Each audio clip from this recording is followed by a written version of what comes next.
দেব তাহলে ক্ষমা চাইল শুভশ্রী, রাজ এবং রুক্মিণীর কাছে, কিন্তু কেন? এদিকে প্রেমের টানে চায়না থেকে এক ছেলে চলে এলো দিনাজপুরের এক মেয়ের কাছে।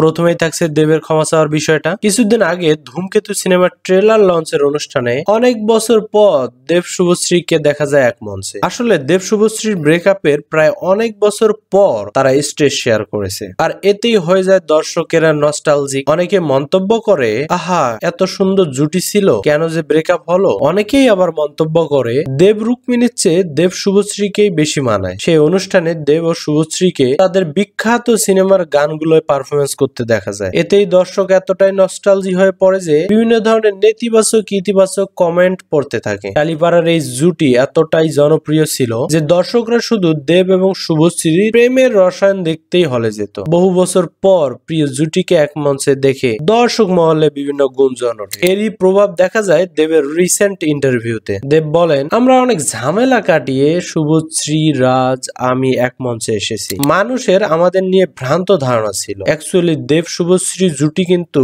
পাবলিকের চাওয়া ছিল অনেক দিনের। সেটারই বহিঃপ্রকাশ ঘটেছে ধূমকেতু ট্রেলার মুক্তির এই অনুষ্ঠান। কিন্তু মানুষের এমন পার্সোনাল অ্যাটাকে দেবও খুব হতাশ সোশ্যাল মিডিয়ার উপর। ইন্টারভিউয়ের এক পর্যায়ে দেব শুভশ্রী, রাজ এবং রুক্মিণীর কাছে ক্ষমা চায় এমন পার্সোনাল অ্যাটাকে হওয়ার জন্য। সবসময় মানুষ সবকিছু পায় না, জীবনে অনেক কিছু মানিয়ে নিতে হয়। দেব শুভশ্রী হয়তো তাই করেছে। প্রিয় জুটিকে নিয়ে বাজে মন্তব্য না করে তাদের রিসেন্ট কাজ উপভোগ করুন। দেব শুভশ্রীর প্রেম সফল না হলেও প্রেমে সফল হয়েছে দিনাজপুরের এক মেয়ে। যেন তেন সফল নয় রে ভাই, প্রেমিক চলে এসেছে সুদূর চীন দেশ থেকে। ঘটনা যেটা ঘটেছে, দিনাজপুরের এক মেয়ের প্রেমে পড়ে এবার চীন দেশের এক যুবক চলে এলো বাংলাদেশ। ছেলে পেশা একজন প্রকৌশলী। প্রায় 1 বছর আগে হ্যালো টক নামে একটা অ্যাপস এর মাধ্যমে পরিচয় হয় ইয়াং সাং ও বাংলাদেশি মেয়ে সুরভি আক্তারের। প্রথমে বন্ধুত্ব, ধীরে ধীরে প্রেমে রূপ নেয় সেই বন্ধুত্ব। কথায় আছে না, প্রেম মানে না কোনো বাধা। ভাষাগত সীমাবদ্ধতা থাকলেও তা কোনো বিপত্তি হয়ে দাঁড়াতে পারেনি তাদের প্রেমের মাঝে। অবশেষে 1 বছর